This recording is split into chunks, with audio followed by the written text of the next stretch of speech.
బహుమతుడు మా తండ్రి, జీవము కలిగిన మా యేసయ్య, ఈ ప్రతి పరిశుద్ధమైన శ్రేష్టమైన గణనామంలో ఈ ఉదయకాల సమయమందు ఈ పాద సన్నిధిలో చేరి వచ్చిన వీళ్ళందరూ మీరు దీవించండి. ఈ సమయంలో మీ యొక్క వాక్యం ద్వారా మాట్లాడండి. ఈ వాక్యమైన ఉన్న దేవుడు ప్రభువా, ఈ వాక్యాన్ని విని ఈ వాక్యాన్ని గ్రహించి ఈ వాక్యానుసరంగా నడుచుకునే కృప ప్రతి ఒక్కరికి మీరు దయచేయండి. మీరు మా అందరితో మాట్లాడి ఈ నూతన సంవత్సరం ఈ మొట్టమొదటి ఆదివారం మాకు కావలసిన ఆత్మీయ ఆహారాన్ని అందించి మమ్మల్ని బలపరచమని యేసు నామమున పేరట అడిగి వేడుకుంటున్నాం తండ్రి. ఆమేన్. ప్రభువుకు ప్రియమైనటువంటి దేవుని బిడ్డలారా, ఈ నూతన సంవత్సరం ఈ నూతన ఆదివారం పునరుత్థాన పండుగ దినమందు దేవుని సన్నిధికి వచ్చిన మనందరం కూడా కొన్ని నిమిషాలు శ్రద్ధగా దేవుని యొక్క మాటలు ధ్యానం చేద్దాం. పరిశుద్ధ బైబిల్ గ్రంథంలో యెహెజ్కేలు గ్రంథము 36వ అధ్యాయము 26వ వచనం చదువుకుందాం. అందరూ కూడా మీ యొక్క పరిశుద్ధ బైబిల్ గ్రంథంలో తెలిసినట్లయితే యెహెజ్కేలు గ్రంథము 36వ అధ్యాయము 26వ వచనాన్ని మనం చదువుకుందాం. నూతన హృదయం మీకు ఇచ్చేదను, నూతన స్వభావం మీకు కలగచేసేదను, రాతి గుండె మీలో నుండి తీసివేసి మాంసపు గుండెలు మీకు ఇచ్చేదను, నా ఆత్మను మీ అందుంచి నా కట్టడలను అనుసరించిన వారిగాను నా విధులను కైకొనిన వారిగాను మిమ్మును చేసేదను. దేవుని స్తోత్రం. దేవుని పిల్లలారా, ఈ నూతన సంవత్సరం, ఈ నూతన ఆదివారం, ఈ మొట్టమొదటి ఆదివారం సంవత్సరం, ఈ మొట్టమొదటి ఆదివారం దేవుని యొక్క వాక్యం ద్వారా పరిశుద్ధాత్మ దేవుడు మనతో మాట్లాడుతున్న మాటలు ప్రతి ఒక్కరు కూడా ఆలకించి దేవుడు ఏదైతే మనతో మాట్లాడుతున్నారో ఆ మాటలన్నీ గ్రహించి దేవుడు మాట్లాడిన వాక్యం ప్రకారంగా ప్రతి ఒక్కరు నడిచి దేవుళ్ళ ముందుకు సాగిపోవాలని నేను కోరుకుంటున్నాను. ఇక్కడ భక్తుడైనటువంటి యెహెజ్కేలు గారు ప్రవక్తలో నుండి దేవుడు మాట్లాడుచున్న మాటలు, నూతన హృదయం మీకు ఇచ్చేదను. దేవుడు మాట్లాడుచున్న మాట, నూతన హృదయం మీకు ఇచ్చేదను. ఈ నూతన సంవత్సరం, ఈ నూతన ఆదివారం ప్రభు ఆయన సన్నిధికి వచ్చిన ప్రతి ఒక్కరికి నూతన హృదయాన్ని ఇవ్వడానికి ఆయన ఇష్టపడ్డాడు. ఈ నూతన హృదయాన్ని మనం స్వీకరించేవారిగా ఉండాలి. మునుపు మన హృదయము అన్నిటికంటే మోసకరమైనదిగా, ఘోరమైన వ్యాధి కలిగినటువంటిదిగా ఉండవచ్చు. మన హృదయము దేవునికి ఇష్టమైనదిగా ఉండవచ్చు. కానీ ఈ ఉదయకాల సమయంలో ప్రభు ఈ జీవము గల దేవుని సంఘములో చేరి వచ్చిన మనందరికీ నూతన హృదయాన్ని ఇస్తానని వాగ్దానం చేస్తున్నాడు. దేవుని స్తోత్రం. నూతన హృదయంతో దేవుణ్ణి మనం ఆరాధన చేసేవారిగా ఉండాలి. దేవుడిచ్చే నూతన హృదయం పవిత్రంగా, పరిశుద్ధంగా, ఏ మచ్చైనను, ఏ దాగైనను, ఏ ముడతైనను, ఎట్టి లోపము లేనిదిగా ఉండాలని ప్రభు పేరట నేను మీకు మనం చేస్తున్నాను. ఇక నూతన స్వభావం మీకు కలగ చేస్తాను. ఒకటి నూతన హృదయం, రెండవది నూతన స్వభావం. దేవునిలారా, మన బుద్ధి మంచి బుద్ధిగా ఉండాలి. స్వభావం అంటే బుద్ధి అండి. మన యొక్క బుద్ధి, మన స్వభావం మంచిదిగా, నూతనమైనదిగా ఉండాలని దేవుని ఉదయకాల సమయంలో మాట్లాడుతున్నారు. ప్రభువా, గడిచిన దినములలో నా బుద్ధి ఇతరులకు హానికరంగా ఉన్నదేమో, ఇతరులకు నొప్పిని బాధని కలిగించేదిగా ఉన్నదేమో. ఈ నూతన సంవత్సరం, ఈ మొట్టమొదటి ఆదివారం నుంచి నా బుద్ధి గాని, నా స్వభావం గాని మంచిదిగా, నూతనమైనదిగా, ఇతరుల పట్ల జాలి, ప్రేమ, కనికరము కలిగేదిగా ఉండాలని మనం దేవుని ప్రార్థన చేయాలి. దేవుని స్తోత్రం. దేవుడు మనలో ఉన్న రాతి గుండెని తీసివేసి మనకి మాంసపు గుండె ఇచ్చారండి. కొంతమంది చూడండి, ఎవరైనా బాధల్లో ఉంటే వారి బాధలు చూసి మనం తట్టుకోలేమండి. వెంటనే మన కళ్ళంట కన్నీరు కారుతూ ఉంటుంది. అది ఏముందంటే మాంసపు గుడ్డి. మాంసపు గుడ్డి కరిగిపోతుంది. ఎవరి బాధల్లో ఉన్నా, ఎవరి కష్టంలో ఉన్నా, ఎవరి సమస్యల్లో ఉన్నా, నిజంగా అది మాంసపు గుడ్డి అయితే, అది నిజంగా జాలి కలిగిన, ప్రేమ కలిగిన, దయ కలిగిన, కరుణ కలిగిన ఆ గుండె అయితే, ఆ హృదయం అయితే, ఆ స్వభావం అయితే తప్పకుండా కరిగిపోతుందండి. అటువంటి ఇతరుల పట్ల వారుకున్న సమస్యలు కానీ, వారు వచ్చిన బాధలు కానీ, వారు పడుతున్న వాటన్నిటిని చూసినప్పుడు మన గుండె ఎలా ఉండాలంటే జాలి కలిగినదిగా ఉండాలి. మన బుద్ధి ఇతరుల పట్ల ప్రేమ కలిగినదిగా ఉండాలి. మన స్వభావం మారాలండి. పాత సంవత్సరంలో మనం ఎలా ఉన్నామో అలా కాదండి. ఈ సంవత్సరం మన స్వభావం మారాలి, మన బుద్ధి మారాలి. మన బుద్ధి, మన స్వభావం ఎలా ఉండాలంటే ఇతరుల పట్ల జాలి పడేదిగా, కనికరపడేదిగా ఉండాలి. ఎవరైనా సపోజ్ ఇంటికి అడుక్కోవడానికి వచ్చినప్పుడు, అమ్మా మీ దగ్గర ఏమైనా పాత చీర ఉంటే ఇస్తారా అని నోరాలు అడిగినప్పుడు, నీకున్న దాంట్లోనే ఒకవేళ ఏదైనా సరే, అది కొంచెం బాగున్నా సరే, నాకు అన్ని కూడా కట్టుకుని చీరలే కదా, అది ఇస్తే నాకెలా, నేను ఎలా అది కట్టుకుని వెళ్ళాలి అని ఆలోచించేవారు. వారు లేక ఎలా యోచన కలిగింది. వారు అడగానే ఏంటంటే నీకున్నది ఏదో అని. వారు పాత చీర అడిగారు, కొత్త చీర అడిగారు. ఏది నీకు పాత చీర నీకు అది నీకు ఇస్తే కొత్త చీరగా భావించి వారు సంతోషంగా కట్టుకుంటారండి. మనమైతే కొత్త చీర కట్టుకున్నదే బయటికి వెళ్ళాం. పాపం వాళ్ళు కడుక్కునేవారు, తీసుకొచ్చి యాచించేవారు. ఏమని చెప్తున్నారంటే, అమ్మా మీరు కట్టుకోనగా మిగిలినవి మూరపడేసిన పాత చీర ఏదైనా ఉంటే ఇస్తారా అని నోరాలు అడిగినప్పుడు, అమ్మా మనం ఏం చేయాలి? వారి మీద జాలిపడే వారిగా ఉండాలి, వారి మీద కనికరపడే వారిగా ఉండాలి, వారి మీద మంచి బుద్ధితో, మంచి స్వభావంతో సహాయం చేసే వారిగా ఉండాలి. దేవుడున్నారా? మరి దేవుడు ఆరోపణలు కూడా వస్తాడండి. అడుక్కునే వారు రావచ్చు, లేకపోతే టెన్షన్ ఎత్తుకునే వారి రూపంలో రావచ్చు. ఆయన ఏ రూపంలో మనకు తెలియదు. ఆయన ఏ విధంగా మనకు అడిగిపెట్టినా ఆయన మనం చూడాలి, ఆయన మనం ప్రేమించాలి. ఆయన వచ్చినప్పుడు మనకు కలిగింది ఏదైనా తప్పకుండా ఆయనకి మనం పెట్టేవారుగా ఉండాలి. దేవునికి స్తోత్రం. హల్లెలూయా. కేవల పక్షముగా దేవుడు ఉంటాడండి. బైబిల్ వాక్యం తెలియపరుస్తుంది. దేవుడు అంటే పేదవారిని కటాక్షించేవారు అంటండి. మరి ఒకప్పుడు మనకి దీవాలు ఉండేయా, ఒకప్పుడు మనకి సరుకులు ఉండేయా, ఒకప్పుడు మనకి ఎన్ని చీరలు ఉండేవి, ఎన్ని వస్త్రాలు ఉండేవి, అవన్నీ మనకు తెలుసు. ఒక చీరతో జీవితాన్ని జీవించిన వారు ఉన్నాము, ఒక జత బట్టలతో జీవితాన్ని జీవించిన వారు ఉన్నాము. దేవుడు యోసిన అటువంటి లేమి లేకుండా, లోటు లేకుండా అన్ని ఆశీర్వాదాలు ప్రభు మనందరికీ ఇచ్చాడండి. ఒక్కొక్క ఇంట్లో 20 చీరల పైనే ఉన్నాయి, కానీ ఇంకా నిర్మించుకుంటూ ఎవరింట్లో లేవండి. దేవుడి ప్రకారం అలాగా చిన్న ఫంక్షన్ వస్తే చాలు చీర కొనండి, చిన్న పెళ్ళి వస్తే చాలు చీర కొనండి. అమ్మ పుట్టింటికి వెళ్ళి సార్ కొత్త చీర కట్టుకునే వద్దా, లేక పాత చీర అయితే పాత చీర వెళ్ళనే వెళ్ళండి.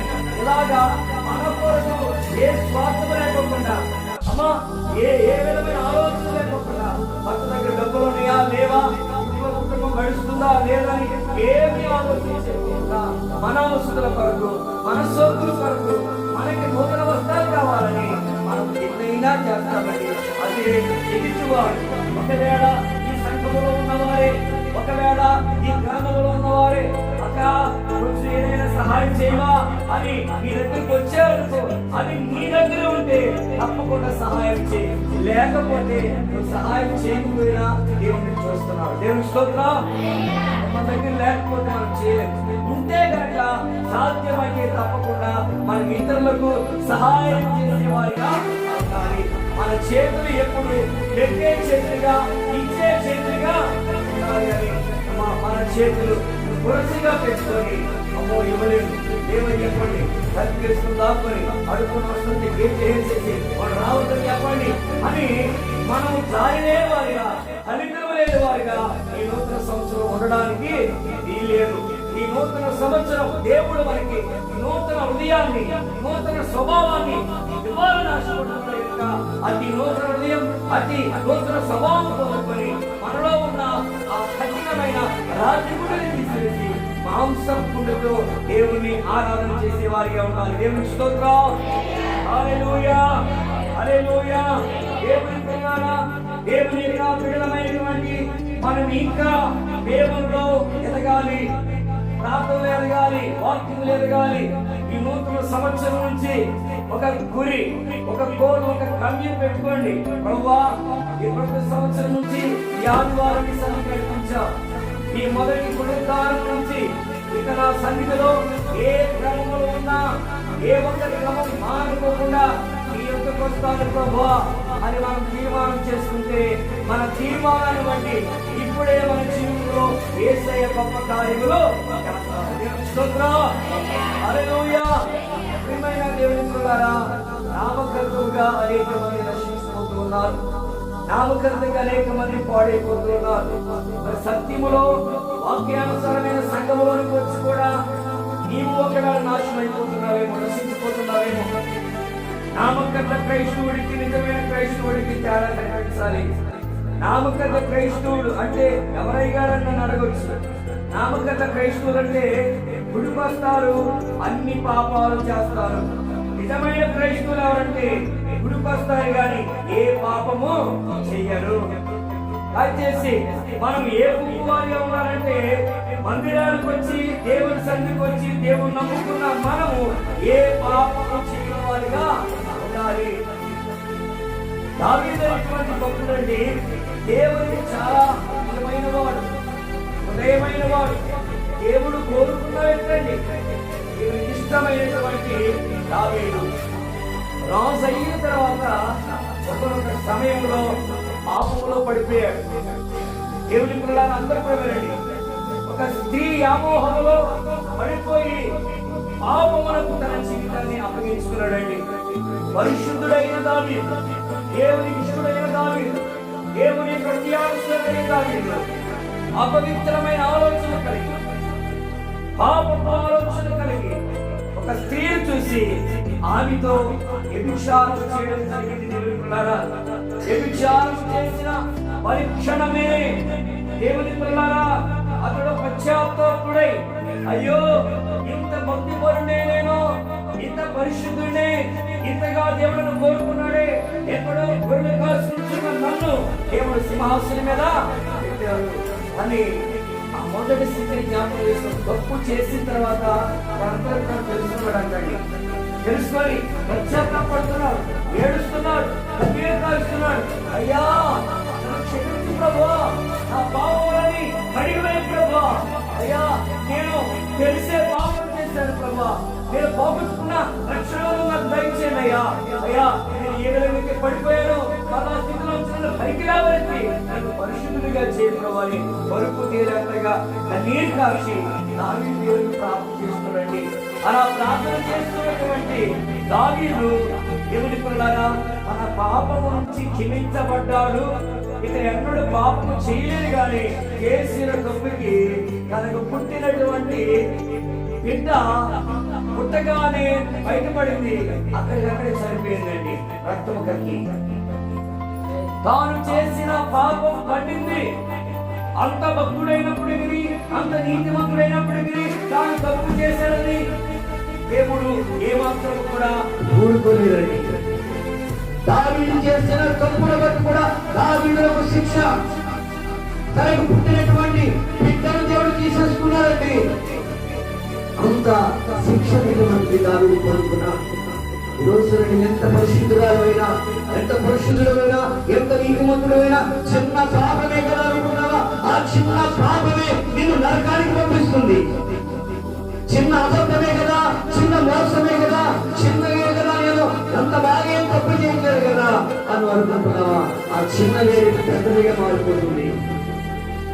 నీ సరదాలే, నీ ఏలపడాలే, నీ చూపులే, నీ యొక్క నోటి మాటలే ఒక రోజున పాపంగా మార్చబడుతుంది.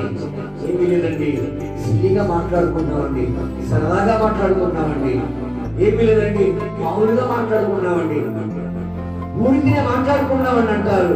ఆ ఊరికినే మాట్లాడుకున్న మాటలు లోక ప్రేమలుగా మారిపోయి కుటుంబాలని, తల్లిదండ్రులను, సంసారాలని, కాపురాల్ని విచ్ఛిన్నము చేసే జీవితాలు ఈ లోకంలో ఎంతమంది కలిగారు. కుటుంబాల్ని పాడు చేసే దుర్మార్గులు, భార్య భర్తలు విడదీసే దుర్మార్గులు, తల్లిదండ్రులకు మనశ్శాంతి లేకుండా చేసే దుర్మార్గులు, కుటుంబాన్ని అజాధిపాలు చేసే దుర్మార్గులు ఎంతమంది సమాజంలో ఈ లోకములో లేకపోలేదండి. అందరూ కూడా అలంచవారు. దేవుని నమ్ముకున్నా నా ప్రియమైన సహోదరి సహోదరుడా, ఈ నూతన సంవత్సరంలో నీకు నూతన జీవితం కావాలి, నూతన స్వభావం కావాలి. కానీ పాపపు స్వభావం, పాపపు రంగులు నీలో ఉండడం దేవునికి ఇష్టం లేనే లేదు. నీలో ఉన్న పాపము ఏదైనా, నీలో ఉన్న ఏ పాపపు స్వభావమైనా ఉదయకాల సమయమందే దాని సమాధి చేసేసిన ఈ నూతన ఆదివారం, ఈ కొత్త సంవత్సరం 2022 సంవత్సరం 2వ తారీఖు ఈ జనవరి నెలలో ఈ మొట్టమొదటి ఆదివారం తీసుకుని పోతున్న నా సహోదరుడా, నా సహోదరి, నీవు దేవుని కొరకు నిలబడాలి. నీకు పరిశుద్ధ జీవితం కావాలి. పాపపు చూపులు, పాపపు మాటలు, పాపపు క్రియలు నీలో ఉండడానికి ఏమాత్రం జీవిలోనే నూతన హృదయం ప్రభువునికి ఇచ్చింది, నూతన స్వభావం ప్రభువునికి ఇచ్చింది. నీవు వేశ్యలాగా ఉండడానికి కాదు, నీవు వ్యభిచారి రాణిలాగా ఉండడానికి కాదు, నీవు దొంగలాగా లోకస్తుడు వలె ఇష్టముచ్చులుగా తిరగడానికి కాదు. నీ హృదయాన్ని మార్చింది, నీ స్వభావం మార్చింది, నీ దేవుని బిడ్డగా మారడానికి. దేవుని స్తోత్ర చెప్పాలి కదా, దేవుని స్తోత్ర. కండక్టర్ కొడుకు కండక్టర్ అయితే తండ్రికి ఎంత ముద్దండి, పాస్టర్ గారు కొడుకు పాస్టర్ అయితే తండ్రికి ఎంత ముద్దండి. అలాగే ఇంజనీర్ కొడుకు ఇంజనీర్ అయితే, డాక్టర్ గారు కొడుకు డాక్టర్ అయితే, కలెక్టర్ గారు కొడుకు కలెక్టర్ అయితే, పోలీసు కొడుకు పోలీసు అయితే ఆ వంశానికి ఎంత సంతోషమో. మా కుటుంబం అంతా పోలీస్ ఫ్యామిలీ అండి, మా కుటుంబం అంతా కలెక్టర్ ఫ్యామిలీ అండి, మా కుటుంబం అంతా ఎంఆర్ఆర్లో ఆర్యలేఖ ఫ్యామిలీ అండి, మా కుటుంబం అంతా ఎంప్లాయీస్ ఫ్యామిలీ ఎవరితో చెప్పుకుంటారు. దేవుని పిల్లలారా, ఉదయకాల సమయంలో మన కుటుంబం అంతా యేసు రక్తము చేత కడగబడిన కుటుంబంగా ఉండాలి. దేవుని స్తోత్రం, హల్లెలూయా. మన దేవుడు పరిశుద్ధుడై ఉన్న ప్రకారం మనము కూడా సమస్త ప్రవర్తన ఎలా ఉండాలి, పరిశుద్ధంగా ఉండాలి. ఈ నూతన సంవత్సరం ఈ జీవితం పరిశుద్ధంగా ఉండడానికి ప్రయత్నించాలి. ఈ హృదయం ప్రభుకి ఇవ్వడానికి ప్రయత్నించాలి. నీవు కట్టుకున్న తెల్లచీర ఎంత స్వచ్ఛమైనదిగా, అందముగా, తీర్పుగా ఉన్నదో నీ హృదయం అంతకంటే స్వచ్ఛమైనదిగా, తెల్లనిదిగా, తగదగ మెరిసిపోయేదిగా ఉండాలి. దేవుని స్తోత్రం. ఎక్కడ ఉన్నా నీ సంతోషంలో నీ దేవుడు నీకు తోడుగా ఉండాలి, నీ దుఃఖంలో దేవుడు నీకు తోడుగా ఉండాలి. నువ్వు ఎక్కడ ఉన్నా నీ ముందు నీ వెనకాల దేవుని కాపుదల తప్ప నీ ముందు వెనకాల ఎవరు ఉండడానికి నేను చెల్లించి సహోదరు అక్క ప్రియమైనటువంటి సహోదరి సహోదరులారా, ఈ బాబు చాలా బలమైన నేను చూసి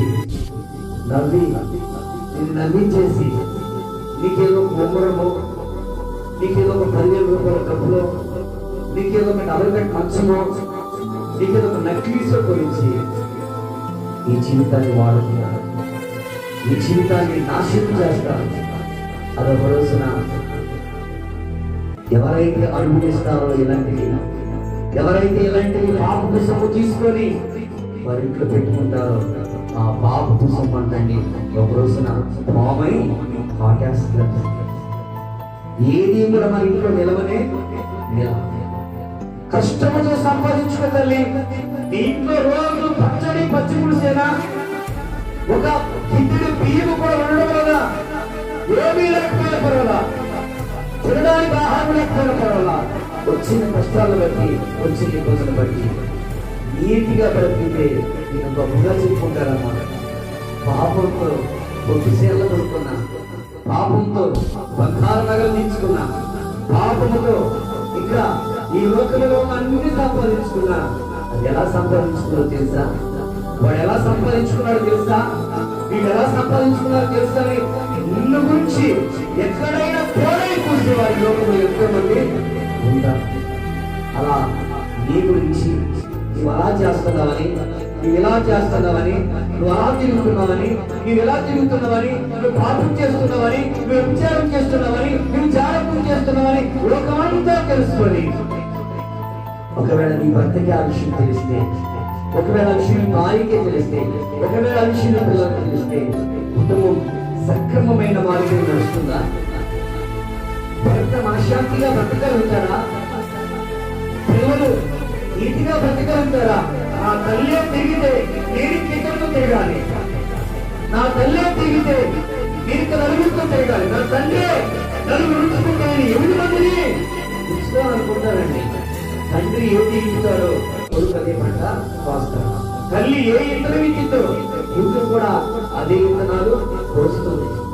దయచేసి తల్లులారా, బైబిల్లో ఎంతో మంది ఆదర్శవంతమైన, దైవికమైన, పరిశుద్ధులైన అమ్మలు ఉన్నారు, చెల్లెళ్ళు ఉన్నారు, అక్కలు ఉన్నారు. వారు ఎలా వారి జీవితాన్ని కట్టుకున్నారు, వారు ఎలా వారి జీవితాన్ని దేవుని కొరకు సమర్పణ చేసుకున్నారు. నీవు ప్రతి ఒక్కరు కూడా, ఈ దేవుని యొక్క సన్నిధికి వచ్చిన ప్రతి ఒక్కరు కూడా మన జీవితాన్ని దేవుని కొరకు చక్కపరుచుకుంటే, సక్రమంగా చేసుకుంటే, దేవుని కొరకు మన జీవితాన్ని ఇవ్వగలిగితే, దేవుని పిల్లలారా, ఏ పాపము, ఏ శాపము మన బిడ్డల మీద కానీ, మన కుటుంబం మీద కానీ రానే రాదు. హల్లెలూయా. పాపమే మమ్ము పాలించిన, పాపమే మమ్ము వెంటాడిన, పాపమే మమ్ము పాలించిన, పాపమే మమ్ము వెంటాడిన, మళ్ళీ సైతమాకు సగా అయ్యవే మాకు లేదుగా, అయ్యి సైతమాకు సగా అయ్యవే ఎక్కు లేదుగా. హల్లెలూయా. యేసయ్య మనకు దయచేయను. పాపం మన వెంటాడిన శాపం మన వెంటాడిన శాపమా అని దేవుని నామములో మనం గర్విస్తే, ఆ శాపం మన దగ్గరకు వస్తుందా? ఆ పాపం మన దగ్గరకు వస్తుందా? ఎవడో నవ్వాడని నువ్వు కూడా నవ్వుతున్నావు చూడు, ఆ ఒక్కటే పాపం. లేకపోతే ఎవరో అమ్మాయి నేను చూస్తాను కిందని నువ్వు నవ్వావు చూడ, అయ్యో నన్ను చూసే నవ్వింది అనుకున్నావు చూడు, అప్పుడే పాపములో పడిపోతున్నావు కదా. పెంచి పెద్దవారిని చేసి గొప్పవారి అవ్వాలని, ఒక మంచి భార్యను తీసుకురావాలని, నీకు ఒక మంచి భర్తను తీసుకురావాలి. తల్లిదండ్రులు కళ్ళగంటా ఉంటుంటే నీవు తల్లిదండ్రులకు తెలియకోకుండా ఆ కళలన్నీ కూడా పొడవు చేయడానికి, లేదు నాన్న నేను ఈ అమ్మాయినే పెళ్లి చేసుకున్నట్టు చచ్చిపోతా, అరే ఆ అమ్మాయి మనకు స్థాయికి తగ్గట్టు కాదురా, ఆ అమ్మాయి లేకపోతే మన పరిస్థితికి తగ్గట్టు కాదు, మన కుటుంబానికి తగ్గట్టు లేదు. లేదు, ఆ అమ్మాయి ఎలాంటిదైనా, మంచిదైనా మంచిది కాకపోయినా, నీకు ఎలాంటిదైనా నాకు మాత్రం ఆ అమ్మాయే కావాలి. అలా చేసుకుని కదా చాలా మంది కుటుంబాలు విచ్ఛిన్నమైపోతుంది. తల్లిదండ్రులు కొడుకును చంపుకోలేక, తల్లిదండ్రులు కూతురును చంపుకోలేక, ఏదో ఒకటి కదా అని, ఏదో ఒకటి పెళ్ళే కదా, వివాహమే కదా అని ఇచ్చి మేనేజ్ చేస్తే నేర్పుతున్నారు. రేపొద్దున వాడు బాధపడుతుంటే మళ్ళీ ఎక్కడున్న తల్లిదండ్రులు వారికి సహాయం. ఎందుకని తల్లిదండ్రులు వద్దంటున్నారంటే, పిల్లల జీవితాలు పాడైపోతాయి. ప్రేమ మాయలో, అమాయకత్వంలో, తెలిసిన వయసులో వివాహం చేసుకొని చాలా మంది వారి జీవితాన్ని పాడు చేస్తున్నారు. వారి కుటుంబాలను సర్వనాశనం చేసుకున్నారు. దేవుడులారా, విద్యావంతులుగా, జ్ఞానవంతులుగా, బుద్ధివంతులుగా దేవుడు సంఘంలో ఉన్న ప్రతి వ్యవస్థలు, ప్రతి వ్యవస్థలు తల్లిదండ్రులు చూసిన సంబంధాలను వివాహాలు చేసుకుంటూ కాక, హల్లెలూయా, ప్రేమ వివాహాలు మనకుంటున్నాం, లవ్ మ్యారేజ్ మనకుంటున్నాం. క్రిస్టియన్స్, క్రైస్తవులమైనటువంటి మనందరము కూడా దేవుని పిల్లలారా, పెద్దలు, తల్లిదండ్రులు, అయ్యగారు, అమ్మగారు ఏ సంబంధాలైతే తీసుకొస్తారు, గ్రామ పెద్దలు ఏ సంబంధాలైతే తీసుకొస్తారు, తల్లిదండ్రులు ఏ మంచి సంబంధాలైతే తీసుకొస్తారు, ఆ సంబంధాలను చూసి మనం నానా నీకు ఏది ఇష్టమైతుంది, అమ్మా నీకు ఏది ఇష్టమైతుందని మన వివాహ వ్యవస్థను మన తల్లిదండ్రుల మీద పెడితే పిల్లరా మన తల్లిదండ్రులు మనకు మంచి సంబంధాలు తీసుకొస్తారు, కానీ మనకు చెడ్డ సంబంధాలు తీసుకున్నారు. దేవునికి స్తోత్రం. చెప్పలు గట్టిగా హల్లెలూయా. మన జీవితాలు మన ప్రభువుకు అప్పగించుకోవాలి, కానీ మన జీవితం తీసుకొని ఎవరి జీవితం పెట్టుకుంటాం. నేను కని పెంచి ప్రేమ చూపించి నీకు ఏది కావాలంటే అది పొందించిన తండ్రి మీద ప్రేమ పోగొట్టుకొని, నీకు సర్వము అన్ని ప్రేమ చూపించిన తల్లి ప్రేమను పోగొట్టుకొని, ఎవడో ఐ లవ్ యూ అన్నాడని వాడు మాయలో పడిపోయి వాడి నాకు కావాలి, వాడు ఎక్కడుంటే నేను అక్కడికి వెళ్ళిపోతాను. వాడు ఫోన్ ఎత్తి మాట్లాడితే ఇంట్లోంచి పిల్ల బయటికి ఎందుకు వెళ్తుంది, ఇద్దరు కూడా మాట్లాడితే బాత్రూమ్కి ఎందుకు వెళ్తాడు అంటే ఏదో లవ్ అఫైర్ ఉంది, ఏదో పాపం, ఏదో ఒక సంబంధమైనటువంటి క్రియా కార్యకలాపాలు ఉన్నాయి. అందుకని వీడు తల్లిదండ్రుల ముందు ఫోన్లో మాట్లాడలేకపోతున్నారు, అందుకని వీడు ఇంట్లో యథార్థంగా ఫోన్లో మాట్లాడలేకపోతున్నారు. నిజంగా దేవుడున్నారా, ఇలా చేసే కదా చాలా మంది యవనస్తులు బళ్ళకి వెళ్ళి అకస్మాత్తుగా చనిపోతున్నారు. చిన్న వయసులోనే ప్రాణాలు పోగొట్టుకుంటున్నారు, చిన్న వయసులోనే చావులు కూడా తెచ్చుకుంటున్నారు. దేవుడున్నారా, తమ్ముళ్ళ చెల్లుల అక్కలారా, ఈ నూతన సంవత్సరం నుంచి సంఘానికి వచ్చే యూత్ కురవాళ్ళు, సంఘానికి వచ్చే ఆడపిల్లలు, సంఘానికి వచ్చే యవనస్తులు, సంఘానికి వచ్చే భార్యభర్తలు, సంఘానికి వచ్చే కుటుంబాలు అందరూ కూడా పరిశుద్ధంగా మారిపోవాలి. దేవుని స్తోత్రం.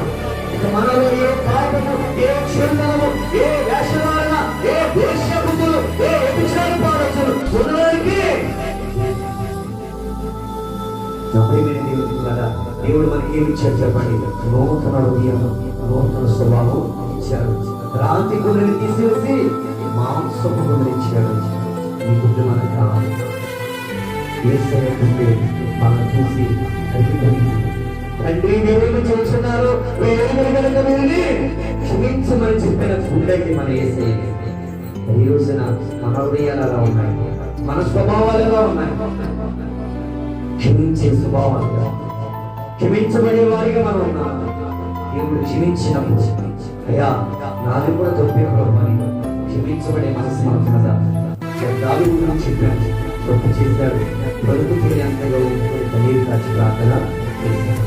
మరి మనం కూడా అమ్మా పొరుగు కూడా గడిచిన 20 కూడా ఎన్ని తప్పులు చేశాము, చూపు ద్వారా, మాట ద్వారా, కన్నీరు ద్వారా, అన్ని రకాలుగా ఏం పొరపాటు చేశామో అవన్నీ కూడా ఒప్పుకోవాలి.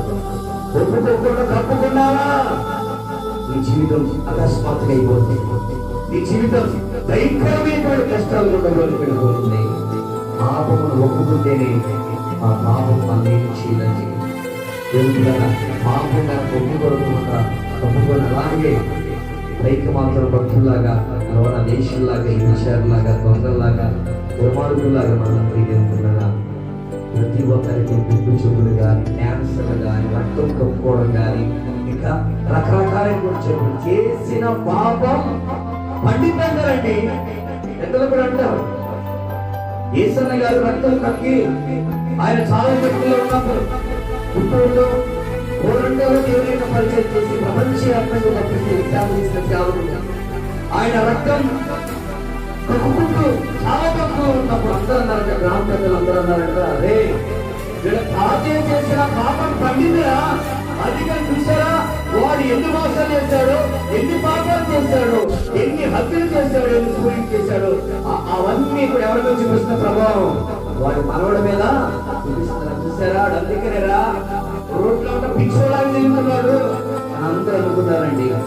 ఆ పిచ్చోని, ఆ రక్తం కప్పుకున్న వ్యక్తిని దేవుడు దర్శించి ప్రపంచవ్యాప్తంగా దేవుని సేవ చేసే సేవకుడికి దేవుడు ఏర్పాటు చేస్తున్నారు. దేవుడి స్తోత్రం. చెప్పగట్టిగా హల్లెలూయా, హల్లెలూయా. యేసయ్య గారు చెప్పిన సాక్ష్యం అండి. చూసారా ఇలాగంటారు దేవుని పిల్లరా, మనము చేసిన పాపం ఏదో ఒక రోజున నీ బిడ్డలకి పండగ పోయినా, నీకు బిడ్డలకు పుట్టిన ఆ బిడ్డలకైనా పండింది, నీ మనవలపైన పండింది, నీ మనవరాలపైన పండింది ఆ పాపం. నీ గురించి నీ మనవడు బలవాడు, నీ గురించి నీ కొడుకు పిల్లలు బలవాడు, నీ గురించి నీ కన్న పిల్లలు బలవాడు. చేసిందేమో నీవు, నాశనమయ్యేదేమో నీ పిల్లల, చేసిందేమో నీవు, నాశనమయ్యేది నీ మనవడు మనవరాల. అలాంటి పరిస్థితులు మన కుటుంబంలో జరగకుండా ఉండాలంటే మోకాళ్ళేసి దేవునికి ప్రార్థన చేయాలి. నేను చేసిన పాపాలని కొట్టువే ప్రభు, నేను చేసిన వ్యభిచారములు కొట్టువే, నేను చేసిన ప్రతి పాపములు కొట్టువే. నా భర్తగా తెలియకుండా రహస్యం నేను ఎవరితో ఫోన్లో మాట్లాడుతున్నానయ్యా, నా భార్యకు తెలియకుండా ఎవరితో నేను ఫోన్లో మాట్లాడుతున్నాను. అలాంటి వారు ఉన్నారండి లోకంలో, సమాజంలో.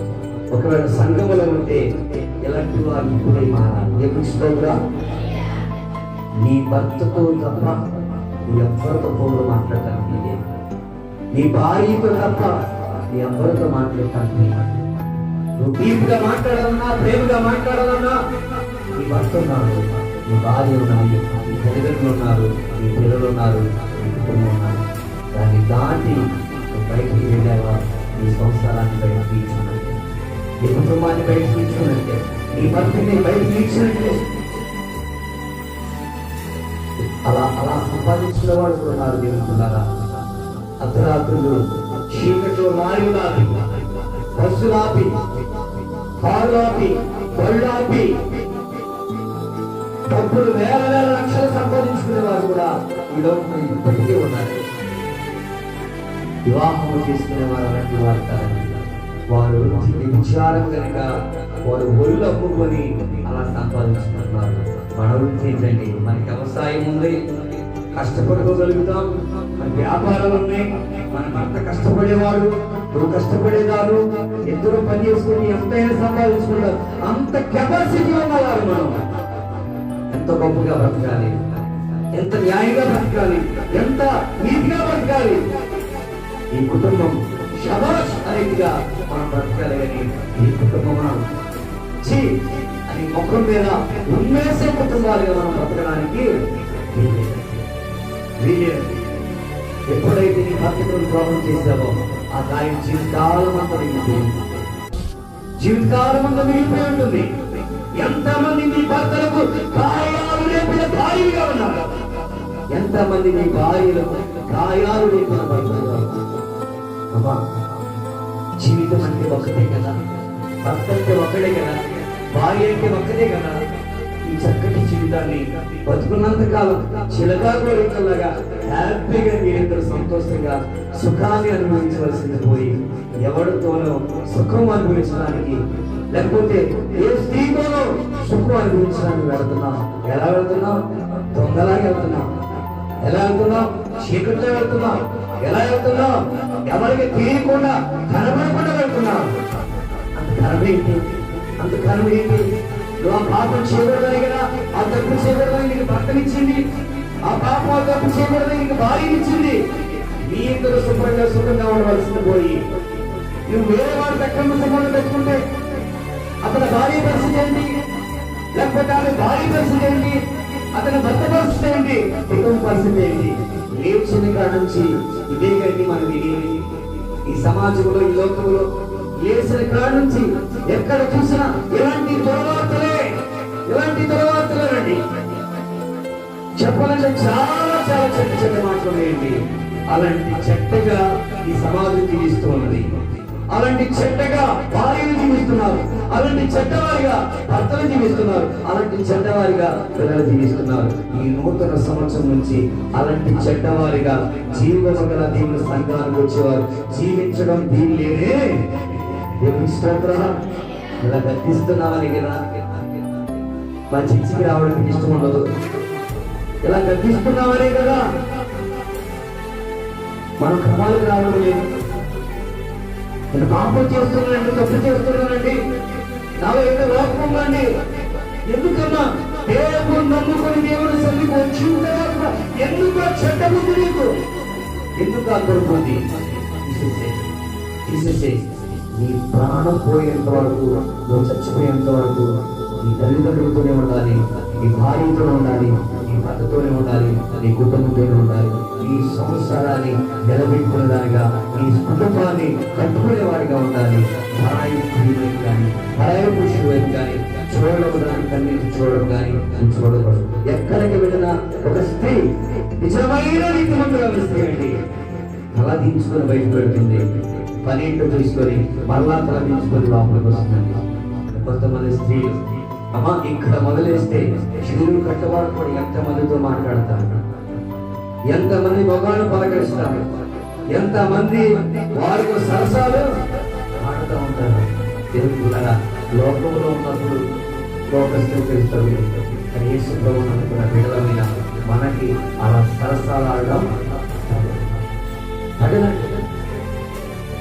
మరి ఇప్పటికీ నేను పాపం చేశాను కదా, మరి నా పాపానికి శిక్ష పడదా అంటే తప్పకుండా పడుతుంది. మన శిక్ష కఠినం అవ్వకుండా ఆ శిక్ష నుంచి తప్పించబడాలంటే నీకు ఏం కావాలి? పశ్చాత్తాప ప్రార్థన, కన్నీటి ప్రార్థన, కన్నీటి ప్రార్థన. భార్య చక్కగా ఎప్పుడు తెలుసండి, భర్త పనికి వెళ్ళినప్పుడు ఏడారాత్రులు భర్త ఇంట్లో నుంచి బయటకు వెళ్ళి పనిచేసి కష్టపడేస్తున్నప్పుడు ఒంటరిగా ఉన్న భార్య ఎలా ఉంటుంది, ఎలా బిహేవ్ చేస్తుంది, ఆ క్యారెక్టర్, ఆ నడవడిగా, ఆ విధానాన్ని బట్టి అర్థమైపోతుంది. ఒంటరిగా ఉన్నప్పుడు నీ నీతి చూపించుకుంటే నిన్ను నమ్మి నీ భర్త ఎక్కడికైనా వెళ్ళి సంపాదించి నీకు ఏదేమి చేయగలుగుతాడు. కష్టపడుకుని సంపాదించుకునే భర్త బయటకు వెళ్తే ఇంటికాడిని విచారం చేస్తే, ఇంటికాడు పాపం చేస్తే, ఇంటికాడు అక్రమ పెట్టుకుంటే ఏదో పాపం బయటపడు నువ్వు చేస్తావు. నిన్ను బట్టి నీ భర్తనా సాగునిచ్చే భారీగా ఉంటారు. కుటుంబాన్ని కట్టుకొని నీవు నీ భర్త నీ పిల్లల కుటుంబం అంతా కలకాలం వచ్చి సుఖ సంతోషాలతో కోరుకుంటావు. వస్తే నీ చేతిలో ఉంది. జ్ఞానవంతురాలు తన ఇల్లు కట్టుకున్నాను, 3 రోజులు తన చేతులతో ఇల్లు ఓడ బెరికి వేస్తుంది. అమ్మా అరే చనిపోయి దేనికిరా తెలుసుకో, అరే అమ్మాయి చనిపోయి దేనికిరా తెలుసుకో.